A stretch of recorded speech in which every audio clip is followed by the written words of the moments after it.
السلام علیکم بیا هم شاله پښتو میدیسین ته په دې ویډیو کې به د شګیلا باکتریا په اړه باندې تاسو معلومات لاسته راوړئ. شګیلا باکتریا د په انسانانو کې باسیلس ډیزنټري یا وینه لرونکي اسهال منځته راوړي.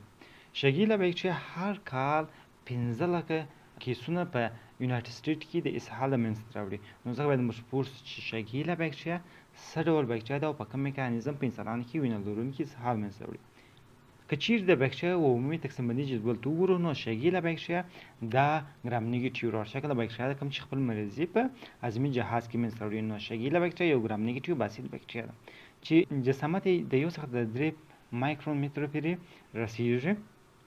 شګیلا باکتریا مختلف ډولونه لري لکه شګیلا ډیزنټري، شګیلا فلکسنیری، شګیلا باودي او شګیلا سونی.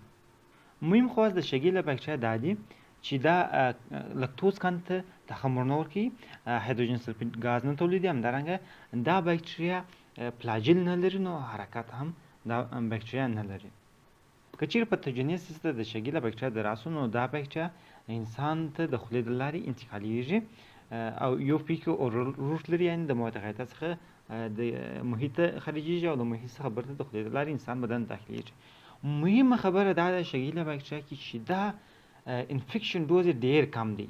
10 دانې د شګیلا باکتریا د هم کولی چې انسان کې ناروغي منځته راوړي. دا ځکه چې شګیلا باکتریا د معدې د پی ایچ مقابل کې مقاومه ده او شګیلا باکتریا کولی چې په 2 پی ایچ کې د ډیر وخت لپاره ژوندی پاتې شي. نو ځکه په اصغري ډول باندې حتی 10 مایکروارګانیزم د شګیلا باکتریا د هم کولی چې په انسان کې مرضي منځته راوړي او شګیلا باکتریا خپل مرضي په لوی کولمو کې منځته راوړي. نو ځکه تاسو دلته د لوی کولمو افیتل حجرات وینئ. د هیستالوژي څخه مو په یاد چې د لوی کولمو او کوچني کولمو د افیتل حجرات ترڅنګ یو ډول سپیشل حجرات موجود وو چې ام سیلز ورته ویل کېدل.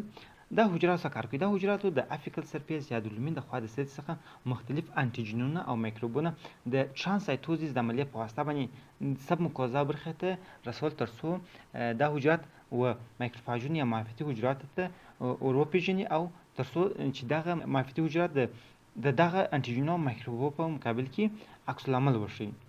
نو په عین شکل کله چې د شګیلا باکتریا او لومین ته د لوی کولمو راځي نو دا هم د ام سیلز د ترانسایتوزیس په عملیې په واسطه باندې سب مکوزا برخه ته ځي او هلته دغه شګیلا باکتریا د مایکروفاج په واسطه باندې اخیستل کېږي. د دې پر ځای چې مایکروفاج دغه شګیلا باکتریا د منځه یوسي، شګیلا باکتریا د مایکروفاجو په داخل کې وده کوي، همدارنګه په مایکروفاج له منځه وړي. وروسته چې شګیلا باکتریا مایکروفاجونه د منځه ویوړل دا د بسل سرفیس یا هم د لیټرل سرفیس د لارې و افیتل حجراتو ته داخلیږي. د افیتل حجرات کې د ویزیکل څخه وځي او تکثر کوي. کله چې شګیلا باکتریا د افیتل حجرات په داخل کې نمو وکړل نو دا وروسته د جنبي یا بغل د لارې و نور افیتل حجراتو ته ځي او هغه حجرات هم منتن کوي. دلته به تاسو سوال پیدا کېږي چې شګیلا باکتریا خو فلاجیل نه لري، نو دا څنګه د حجرات په داخل کې حرکت کوي؟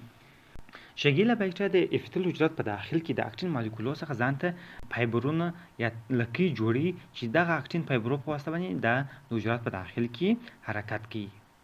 کله چې شګیلا باکتریا د افیتل حجرات په داخل کې منتشر شول نو دا شګیلا باکتریا افیتل حجرات کې تخریب منځته راوړي. خو د تخریب لپاره دا بل مهم کار کوي، هغه دا چې دا یو ډول اگزوتوکسین شیګا توکسین په نامه باندې تولیدي. دغه توکسین دا د افیتل حجراتو پر سطح باندې د جی بی 3 ریسپټورونو یا مالیکولو سره یوځای کېږي چې دغه توکسین د افیتل په حجراتو کې پروټین سنتیز مخه نیسي. کله چې د افیتل په حجرات کې پروټین جوړ نشي نو افیتل حجرات د منځه ځي، لایس کېږي چې دا په خپل وار سره مختلف التهابي سیګنالونه تولیدي لکه انټرلوکین یو بیټا، انټرلوکین اتلس، انټرلوکین اتم، همدارنګه ټومور نیکروز فکټورونه جوړې شي. دا نو دغه فکټورونه دغه سیګنالونه د دې باعث کېږي چې معافیتي حجرات و دغه تخریب شوي ساحې ته راسي. نو معافیتي حجرات څه کوي؟ دا خو یو د شګیلا باکتریاوې د منځه وړي، بل ټول هغه افیتل حجرات چې د شګیلا په واسطه منتن شوي دي معافیتي حجرات هغه حجرات هم تخریبوي او دغه حجرات او د شګیلا باکتریا له منځه وړي.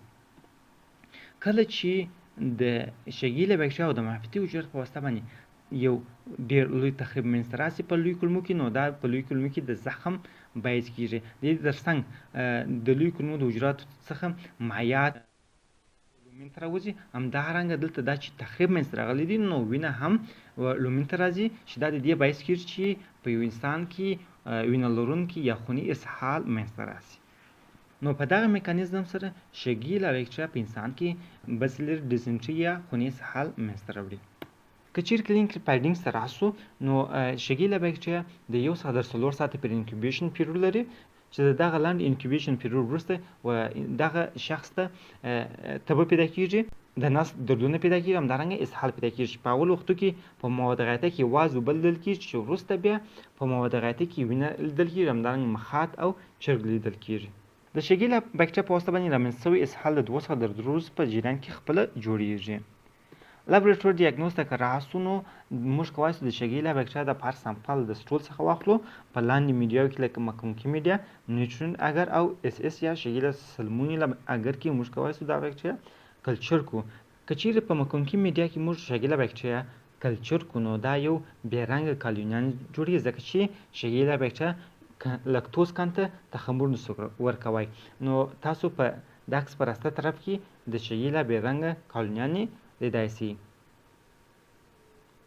په تداوی کې باید ووایو چې اساسي تداوی دا ده چې موږ باید مریض ته اوبه او الکترولیټونه ورکړو ځکه چې د اسهال لري، زیات مقدار مایعات او الکترولیټونه یې د بدن ضایع کیږي. نو باید موږ د شګیلا مریض ته اوبه او الکترولیټونه ورکړو. د دې ترڅنګ په مایلډ کیس کې انټي بیوټیک ته ضرورت نشته، خو که چیرې دغه اسهال ډیر جدي وو نو موږ په دا وخت کې انټي بیوټیک ورکولی شو چې انتخابي دوا سیپروفلوکسازین دی د شګیلا باکتریا لپاره.